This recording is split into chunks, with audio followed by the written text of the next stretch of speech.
እሱ ምላሽ መስጠት አልሄድንም። ለሱ ምላሽ ወደ መስጠት ሳይሆን ስድብ ለምዶበት ወይም ደግሞ ወቀሳ ለምዶበት ሊወቅሰን ይችላል። ተራ ታፔላ ቢለጠፍ አንቀበልም። የአርሲ ክርስቲያኖች በዚህ ሰዓት እንዴት አምሽተው ይሆን? በአርሲ ምድር ላይ ፀሐይ በሐዘን ጠልቃለች። ዛሬ ከአርሲ ምድር የሚሰማው ድምጽ ሁሉ የለቅሶና የዋይታ ሆኗል። ይህ ኢራን አይደለም። ይህ እስራኤል ቴልአቪቭም አይደለም። በሀገራችን በአርሲ ዞን በሽርካ ወረዳ የኦርቶዶክስ እምነት ተከታዮች ግድያ ያረጃል ያለም ዝና። ሰላም የተወደዳችሁ የዋስቱ ቤተሰቦች እንደምን አላችሁ? ድጋሚ በሌላ መረጃ ተመልሼ መጥቼላችኋለሁ ማለት ነው። አዳዲስ መረጃዎች ወጥቷል። ከንቲባ አዳነች አቤቤ በቴዲ አፍሮ ዘፈን ላይ ምላሽ ስታለች እሱ መረጃ ማስመለከታችሁ ነው የሚሆነው። በመቀጠልም አርሲ ላይ ኦርቶዶክሳውያን አሁንም እየተገደሉ ነው፣ አሁንም እየታረዱ ነው። እነሱ መረጃዎች ማስመለከታችሁ ነው የሚሆነው። እሱ ምላሽ መስጠት አልሄድንም። ለሱ ምላሽ ወደ መስጠት ሳይሆን ስድብ ለምዶበት ወይም ደግሞ ወቀሳ ለምዶበት ሊወቅሰን ይችላል። ተራ ታፔላ ቢለጠፍ አንቀበልም። እኛ ተጨባጭ መረጃ ነው ያለን። ሌላው ባዶ ፕሮፓጋንዳ ነው። አንድም ላፍቶ 2000 ነው ወጣሉ የተባሉት ማለት ነው። ሁለተኛው ገላንጉራ ነው። ሶስተኛው አራብሳ ነው። የካጣፉ አካባቢ ነው። ፈረንሳይ የካ ፈረንሳይ አካባቢ እነኚህ አካባቢዎች ናቸው ያስገባናቸው። የፒያሳን ነዋሪ ያስገባነው ኃይሌ ጋርመንት አካባቢ ነው። ላፍቶ 2000 የሚባለው ሰፈር መሀል ከተማነቱ ምንም የሚያጠራጥር አይደለም። ቢሆንም ግን ለምን ፒያሳ ላይ አልተሰራም ተመልሶ የሚባል ከሆነ እንዴ ይሄን ሁሉ ነዋሪ የት እናስቀምጠዋለን? ቀድመን ሌላ ቦታ ቤት ካልሰራን ሐሳብን የመግለጽ በነጻነት የመጻፍ እስኪ መታፈን ይቅር እንደ ልብ ሲባል ወደ ስድብ ማንነትን ማጣጣል፣ ወደ ማጣላት፣ ወደ ማጋጨት፣ ወደ ጥላቻ እንደተዘዋወረ በሚገባ እናውቃለን። ይሄም አላስቆመንም። ይሄም ከዓላማችን ፍንክች አላደረገንም። አያምም ማለት አይደለም። ነገር ግን ጽኑ ሆነን በመንገዳችን ላይ በጽናት እየተራመድን የመጣ ነው። ያንንም ለማጣጣልና መንገድ ላይ ለማስቀረት በርካታ ጥረቶች ተደርገዋል። ነገር ግን የተያዘው መንገድ ጉዞውን ቀጥሏል ማለት ነው። የጥላቻ አጀንዳ ነው። አዲስ አበባ የኔ ናት የሚል የሁለት ጫፍ የቆሙ የተለያዩ ትርክቶችን፣ የሐሰት ትርክቶችን፣ የተሳሳቱ ትርክቶችን በማምጣት ህዝቡን ማለያየት፣ አብሮ የኖረውን ህዝብ አብሮ መቆም እንዳይችል ማድረግና እዛም እዚህም ያለውን የፖለቲካ ትኩሳት ወደዚህ ከተማም ለማስገባት ብዙ ተሰርቷል። የሚዲያ ዘመቻዎች ከሀገር ውስጥ እስከ ውጪ ተደርገዋል።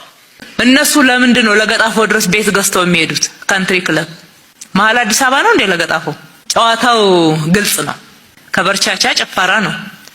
እኛ ስላረግነው ነው ዝቅ የሚለው። የትኛው ነዋሪ ነው ቤቱ ተገንብቶለት ቤቱ ተመልሶ ያልገባው? ማን የገባበት? ከየት መጥቶ?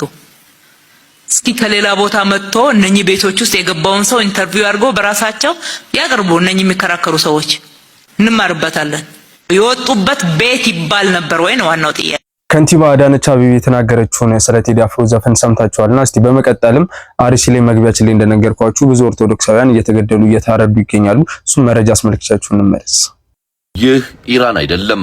ይህ እስራኤል ቴልአቪቭም አይደለም። በሀገራችን በአርሲ ዞን በሽርካ ወረዳ የኦርቶዶክስ እምነት ተከታዮች ግድያ ዳግም ተፈጽሟል። በእምነታቸው ብቻ የንጹሃን ደም ፈሷል። ብዙሃኑ ከቤት ንብረታቸው ተፈናቅለዋል።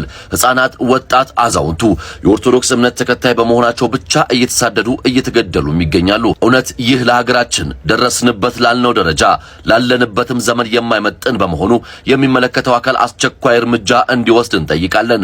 ሀገር ማለት ወጥ ቀለም አይደለችም። ቀዩም ጥቁሩም ክርስቲያን ሙስሊሙም እንዲሁም ሌላው ተቻችሎ ተከባብሮ የሚኖርበት ነው እንጂ። ፈጣሪ የሟቾችን ነፍስ ይማርልን። ለወዳጅ ለዘመድ የአርሲ ክርስቲያኖች በዚህ ሰዓት እንዴት አምሽተው ይሆን? መከራ ውስጥ ያሉ ወገኖቻችን የሚደርስላቸው ያጡ፣ ካህናቱም ስራ በዛባቸው ወንድሞቻቸውን ሲቀብሩ ይውላሉ። በየቀኑ የሬሳ ድርድር ቲክቶክ ላይ ዩቲዩብ። በአርሲ ምድር ላይ ፀሐይ በሐዘን ጠልቃለች። ዛሬ ከአርሲ ምድር የሚሰማው ድምጽ ሁሉ የለቅሶና የዋይታ ሆኗል። ሁላችሁም ለወገኖቻችን ነፍስ ይማር በሉ። ይህንን ዜና ለዓለም አሰሙ። ለንጹሃን ወገኖቻችን ሁላችሁም ድምጹ ነው። የቤተ ክርስቲያን ደወሎች ለጸሎት ሳይሆን ለለቅሶ መደወያቸው ሰዓት የደረሰ ይመስላል።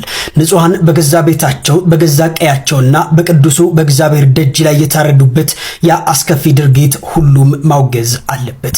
አቤት የሚል ጠፍቶ ደራሽ ሳይመጣላቸው በጨለማ የመጡ ገዳዮች የንጹሃንን አንገት ሲቀሉ አመሹ። በምስራቅ አርሲ ሽርካ ወረዳ የታየው ሰይጣናዊ ድርጊት የሰው ልጅ አእምሮ ሊሸከመው ከሚችለው በላይ ነው። ካህናት በመስቀላቸው ፊት ደማቸው እንደ ውሃ ፈሰሰ። ዛሬ ስለ ፖለቲካ አናወራም። ዛሬ ስለ ጥቅማ ጥቅም አንናገርም። ዛሬ የምናወራው ስለ ረገፈው የሰው ልጅ ህይወት ነው። ዛሬ የምናወራው ስለ ደረቀው የንጹሃን ደም ነው። ዛሬ ከአርሲ ምድር የተሰማው ሰበር ዜና ሰብአዊነት የሚፈታተን ኢትዮጵያዊነትን የሚያቆስል እጅግ አሰቃቂ ክስተት ነው። የወገኖቻችን ደም መች ነው የሚያቆመው? በቅዱሱ ስፍራ ላይ የታረዱት ፍትህ መች ያገኛሉ? ሁላችሁም ለወገኖቻችን ነፍስ ይማር በሉ፣ ለቤተሰቦቻቸው። መረጃው እንደተመለከታችሁት ነው። አሁንም አርሲ ላይ ኦርቶዶክሳውያን እየተገደሉ ነው። በማህተባቸው ምክንያት ብቻ ብዙ ኦርቶዶክሳውያን እየተገደሉ ነው። ይሄ ነገር ከዚህ በፊትም አባታችን እንዳሉ ሶሻል ሚዲያ ላይ በጣም ሲነጋገሩበት ነበር፣ ግን መንግስት ምንም አይነት ምላሽ ሊሰጠን አልቻለም። እስቲ ሁላችሁም ኮሜንት ላይ የገባችሁ ፍትህ ለአርሲ ኦርቶዶክሳውያን እያላችሁ መጻፋችሁ እንዳረሱ። ለዛሬ ይዤላችሁ የመጣሁላችሁ መረጃ ይህን ይመስላል። በቀጣይ መረጃ እስከምንገናኝ ቸር ቆዩ። ያረጃል የዓለም ዝና